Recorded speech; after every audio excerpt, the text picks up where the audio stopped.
हाँ तो बेटा स्टार्ट करते हैं अपन क्वेश्चन नंबर 2 एक्सरसाइज 4.2 का। ठीक है, तो क्या लिखा हुआ था बेटा इस क्वेश्चन में? लिखा हुआ था कि represent the following statement in the form of quadratic equation, कि कुछ स्टेटमेंट दे दी, इनको क्वाड्रेटिक इक्वेशन की फॉर्म में हमें बनाना है। तो उसके लिए कुछ लैंड करना पड़ेगा, वो क्वेश्चन में पढ़ के समझ आ जाना है कि क्या लैंड करना पड़ेगा। देखो पहले एक तो मैं हिंट दे देता हूं कि जिसका भी जिसके साथ रिलेशन दे रखा हो ना, उस जिसके साथ रिलेशन दे रखा है उसको लैंड कर लो। जैसे मैंने बोला कि भैया length is 5 more than breadth, तो ब्रेथ से रिलेशन दिया ना, तो ब्रेथ को लैंड कर लो पहले। ठीक है, मैंने बोला कि भैया your age is twice of your mother age, तो मदर एज को लैंड कर लो पहले।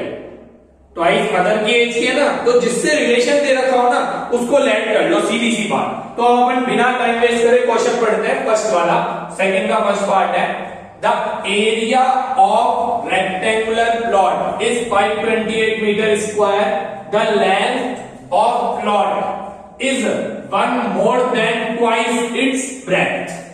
बोला कि भैया length of plot is 1 more, length plot की एक ज्यादा है, किससे? ब्रेथ के डबल से।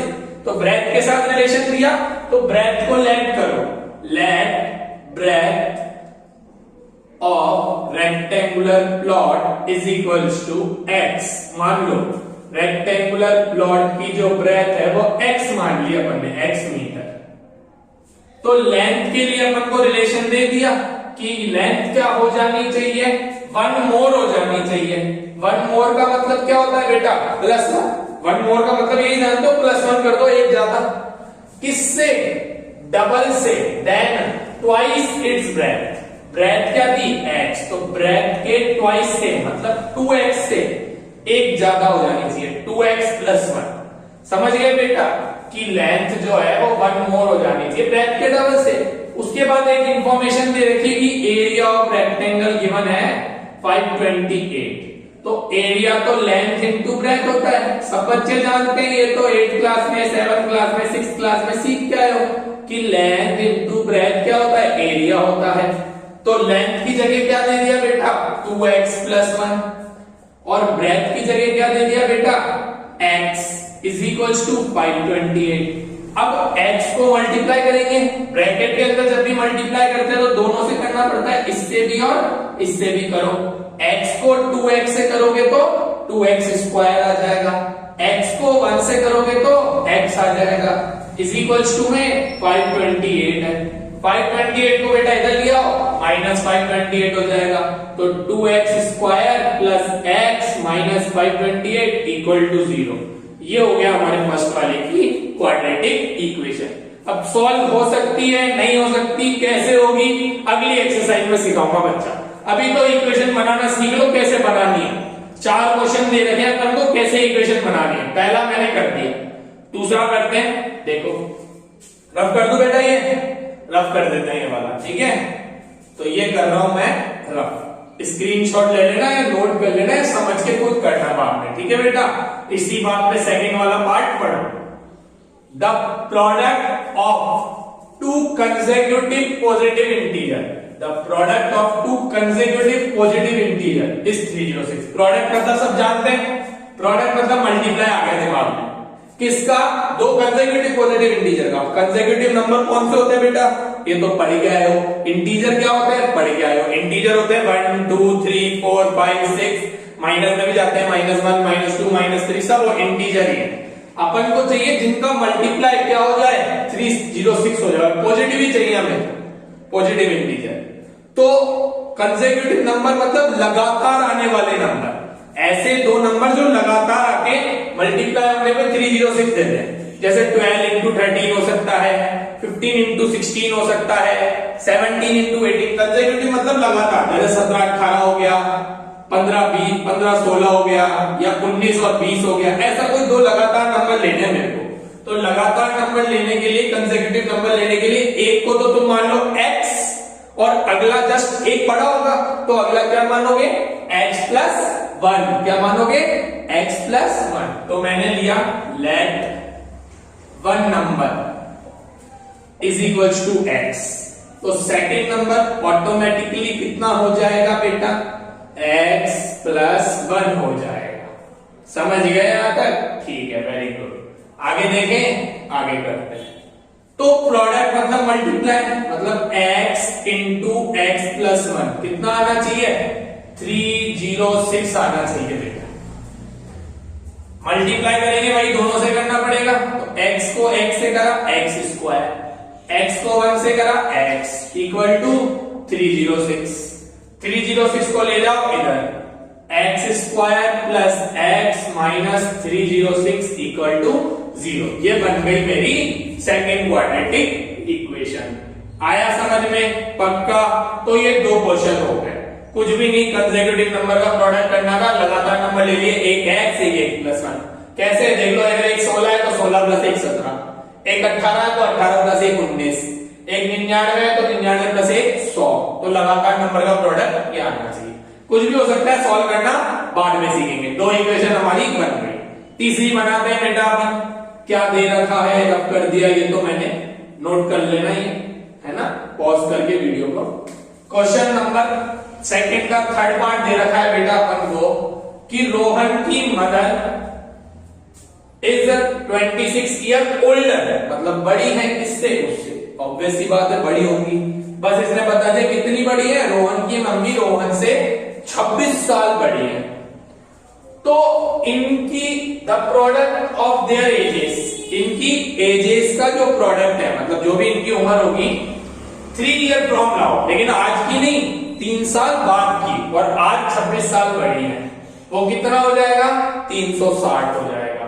तो बताओ किस तरीके से एज निकाल सकते हैं, इक्वेशन बताओ। तो मैंने बोला था जिसका जिससे रिलेशन में मान लो, रिलेशन किसका दिया, रोहन की मम्मी रोहन से 26 साल बड़ी है, रोहन से, तो रोहन की एज को क्या ले लो, x ले लो। Let Rohan age is equals to x मान लिया, x साल का है भैया रोहन। ये प्रेजेंट एज मानी है बेटा, अभी मैंने क्या मानी है, प्रेजेंट, आज की तारीख में रोहन x साल का है। और रोहन की मदर, रोहन मदर एज, अब ये तो तुम खुद ही बता सकते हो क्या हो जाएगी, 26 साल बड़ी है भैया, मदर एज 26 साल बड़ी है, तो रोहन x का है, तो ये कितने की हो जाएंगी, x plus 26, very good, x plus 26 की हो जाएगी रोहन की मम्मी, रोहन x का है। अब अपन से बात हुई 3 साल बाद की, तो 3 ईयर लेटर, अब भैया साल बढ़ रहे हैं तो उम्र भी बढ़ेगी, दोनों की बढ़ेगी। तो 3 साल बाद जो रोहन है, रोहन की एज जो है वो क्या हो गई, x प्लस 3 ईयर हो गई कि नहीं हो गई, 3 साल बड़ा हो गया, प्लस 3 बढ़ गया, सही है। और रोहन की मम्मी की एज कितनी हो गई, Rohan mother age is equals to x plus 26, तो 3 साल बढ़ जाएंगे, मतलब x प्लस 29 हो गया। अब इनका प्रोडक्ट दे रखा है क्या, 360, 3 साल बाद की एज का, मतलब x plus 3 according to question, है ना, क्वेश्चन के अकॉर्डिंग भैया इनकी एज का product x plus 3 into x plus 29 कितना आना चाहिए, 360 आना चाहिए। अब ये सॉल्व करना नहीं आता क्या, ये तो खुद ही कर सकते हो। तो मैं पता इसको इससे मल्टीप्लाई करना है, इसको इससे करना है, फिर इसको इससे करना है, और इसको इससे भी करना है, मतलब सबको सबसे करना है कुल मिला के। तो x को x से करा x स्क्वायर, x को 29 से करा 29x, 3 को x से करा 3x, 3 को 29 से करा 87 इक्वल टू 360। आ गया यहां तक, कुछ भी नहीं, इसको इधर लिया 360 को, x स्क्वायर प्लस 32x, 29 और 3 32 हो गया ना, x वाला ऐड हो जाएगा, इसको इधर लिया 87 खाई माइनस 360, ठीक है। तो मैं इसको लिख देता हूं इधर, ठीक है। इक्वेशन क्या बनी, x स्क्वायर प्लस 32x, और ये कटेगा तो 60 गया तो 300, और 27 गया तो 273 माइनस का 273 इक्वल टू 0। ये बन गई बेटा हमारी इक्वेशन। आ गया आप लोगों को समझ में? हो सकता है कहीं प्रॉब्लम रह गई हो, तो आप कमेंट में पूछ सकते हो, या फिर मेरे जयपुर मैथ्स क्लासेस वाला जो अपना पेज है इंस्टाग्राम पे, उस पर मैसेज कर दो, या मेरा नंबर भी दे रखा है मैंने, नंबर नंबर पे भी कॉल करके पूछोगे, मैं बता दूंगा आप लोगों को, ठीक है। तो ये हो गया अपना थर्ड वाला पार्ट। फोर्थ पार्ट जो है बहुत ही बढ़िया, बहुत ही इंपॉर्टेंट पार्ट है, अभी करते हैं। उससे पहले ये नोट कर लो, मेरे को ये क्वेश्चन रख करके दूसरा क्वेश्चन नोट करूंगा, जल्दी कर लो बेटा मेरा पर। अगला करते हैं, बहुत ही इंपॉर्टेंट पार्ट है अपना फोर्थ वाला। हाँ बच्चों, आखिरी पार्ट अपन करते हैं। देखो मैंने इसके आगे तीन स्टार लगाने, क्यों? बहुत इंपॉर्टेंट है, आगे भी इस टाइप का वापस से क्वेश्चन आएगा, और मैं अब ये कराने के बाद आपसे ये उम्मीद रखता हूँ कि आप खुद सॉल्व कर लेंगे वाला क्वेश्चन, क्योंकि मैं कराऊंगा या ना बिल्कुल तरीके से एक एक चीज समझाने करा रहा हूं। तो भैया आगे के अगर सेम क्वेश्चन आएगा तो कर ही सकते हो ना, बस वैल्यू तो चेंज करेगा वो। देखो देखते हैं क्या है क्वेश्चन में, ऐसा जो मैं बोल रहा हूं इंपॉर्टेंट है। अ train travel at distance of 480 kilometre at a uniform speed. एक ट्रेन है जो टोटल डिस्टेंस कितनी चल रही है बेटा? 480 किलोमीटर, 480 किलोमीटर, कितने? एक फिक्स स्पीड से। तो मैंने मान ली भैया उसकी स्पीड कितनी? x मान लेते हैं, फिक्स स्पीड है x किलोमीटर पर आवर, मैंने मान ली स्पीड। फिर इसने बोला अगर उसकी speed 8 kilometre per hour less कर दे, भैया अभी तो बोल रहे हो फिक्स स्पीड, अब बोल रहे हो कम कर दे, चलो कोई नहीं, कम कर दी, x में 8 कम कर दिया, स्पीड में 8 कम कर दिया, then it would have taken 3 hour more। अब ये तो नॉर्मल सी बात है, किसी भी चीज की स्पीड कम करोगे तो उसमें क्या लगेगा? टाइम ज्यादा लगेगा आपको पहुंचने में। भैया तेज गाड़ी चलाओगे जल्दी पहुंच जाओगे, धीरे गाड़ी चलाओगे देर से पहुंचोगे। तो ये बात इसने बोली 3 घंटे ज्यादा लगेंगे। आगे बोला कि भैया cover the same distance we need to find the speed, मतलब यही सेम डिस्टेंस में 3 घंटे ज्यादा लगे, नॉर्मल सी बात। तो हमें स्पीड निकालनी है। अब देखो इसके लिए पहले के फॉर्मूला याद होना जरूरी है। कौन सा? स्पीड का फॉर्मूला होता है बेटा डिस्टेंस अपॉन टाइम, या टाइम को लिख सकते हैं डिस्टेंस अपॉन स्पीड, या डिस्टेंस को लिख सकते हैं स्पीड इनटू टाइम। फॉर्मूले तो 3, कौन सा यूज करें? यही तो खेल है बेटा, यही तो खेल है, 3 फॉर्मूलों में से यूज कौन सा करना है? तो मैं यूज करूंगा टाइम वाला, क्योंकि ये टाइम को वेरी करा रहा है। टाइम में अपन को रिलेशन दे दिया कि 3 घंटे ज्यादा, तो टाइम वाला यूज करते हैं।